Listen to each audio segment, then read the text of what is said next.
तपाईँ कुरा मेरो चाहिँ छोरो स्पोर्ट्समा मेरो टिम हो होइन अहिले फ्रान्समा खेलिरहेको भोलि फाइनल छ यसको लागि हामीले अहिलेसम्म गभर्मेन्टलाई गेम यो गरिदियो त्यो गरिदियो हामीलाई केही आश पनि छैन हामीले एउटै अस्ति लास्ट टाइम वर्ल्ड कपबाट हामीले 1.78 लाख कति लिएर आएको थियौँ 25% हामीले गभर्मेन्टलाई दिइ पनि तर हाम्रो कुरा चाहिँ के छ यो 25% हामीले जुन चिज दिएको छौँ नि त्यहाँबाट कमसेकम स्पोर्ट्समा इन्भेस्ट गर्दैछ नि त गभर्मेन्टले पनि के न के त गर्दैछ प्राइभेट तरिकाले जाने हुन्छ प्राइभेट गर्नुहुन्छ कहिलेकाहीँ कुनै गेमहरू चाहिँ अफिसियल थ्रु जानुपर्ने हुन्छ होइन त्यसमा तपाईँहरू कोअपरेसनै भइरहेको तपाईँलाई सिधै हामीले यी दुईजनालाई चाहिँ दुईजनालाई फोन गरेर अहिले नाम दिएर लागि दिएन यस्तो के भन्छ त्यहाँ नाम चाहिँ तपाईँको जो कोहीले पनि यतालाई पनि यतातिर कोहीले पनि नाम खेलाडीको नाम उनीहरूले पनि थाहा आकाशबाट आएन उनीहरूले उहाँको सबैको नाम 100-200 नाम पनि लङलिस्टमा दिएको हामीले लास्ट दिनसम्म पनि ई स्पोर्ट्सको लागि एलोकेट गरेर राखेको थियो आउनुहोस् न मिलेर आउँदै नामै पठाउनु उहाँले एउटा के भइरहेछ भने तपाईँहरू छैन हामी सिधै इन्टरनेसनल ओलम्पिक कमिटीसँग कुरा गर्छौँ उहाँहरू त्यही मार्फतमा पठाउँछौँ भन्ने उहाँहरूको एक्सपेक्टेसन त्यो थियो तर त्यो भएन होइन डेडलाइन मिस भयो डेडलाइन मिस भइसकेपछि बल्ल उहाँले हामीलाई कन्ट्याक्ट गर्नुभयो नसकिने रहेछ भनिसकेपछि हामी आफै जान्छौँ त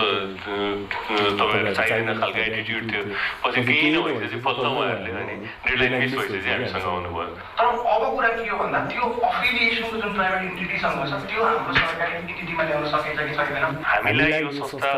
त्यो ठुलो कुरा होइन उहाँहरूले भन्नुभएको जसरी यत्रो मिहिनेत गरेर उहाँले प्र्याक्टिस गर्नुभयो यत्रो मिहिनेत गर्नुभयो क्वालिफाई भएर आउनुभयो खेल्न जानु भएन सर ठुलो प्रब्लम त त्यो होइन त्यो कुन संस्थाले के गर्यो त्यो सेकेन्डरी कुरा हो सरले भनेको जसरी नै हामीलाई ठ्याक्क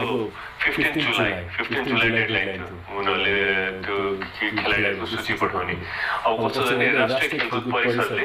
सङ्घबिना हामीले सिधै उसलाई नाम लिस्ट पठाउन मिल्दैन उनीहरूले रिकगनाइज गर्दैन सङ्घबाटै आउनुपर्छ उहाँहरूले सरलाई लेखिसक्नुभयो हामीले लास्ट दिनसम्म पनि ई स्पोर्ट्सको लागि एलोकेट गरेर राखेको थियो होइन 12 पछि 14 बन्न जस्तो लाग्छ सुरुमा 12वटा खेलाडीको लागि राखेको थियो पछि खेलाडीको 12बाट 2टा बढाएर 14सम्म लास्टमा राखेको नाम आउने बित्तिकै पठाउनको लागि हामी हाम्रो साइडबाट फुल्ली रेडी थियौँ अब उहाँहरूको रुल अनुसारै सङ्घले आफ्नो नाम मात्र हामीले पठाउँछ सङ्घले पठाउनुपर्छ हामीले एलोकेट गरेर राखेको छौँ सङ्घले पठाउँछ भने सबै कुरा राखेको छौँ फेरि मैले सोधेछु किनभने ई स्पोर्ट्समा मेडल ल्याउने चान्सेस एकदमै हाई छ भन्ने कुरा त हामी सबैले रेकगनाइज गरेको कुरा हो नाम नयाँसम्म मैले हाम्रो परिषदको साथीहरूलाई पनि सोधेछु के भइरहेछ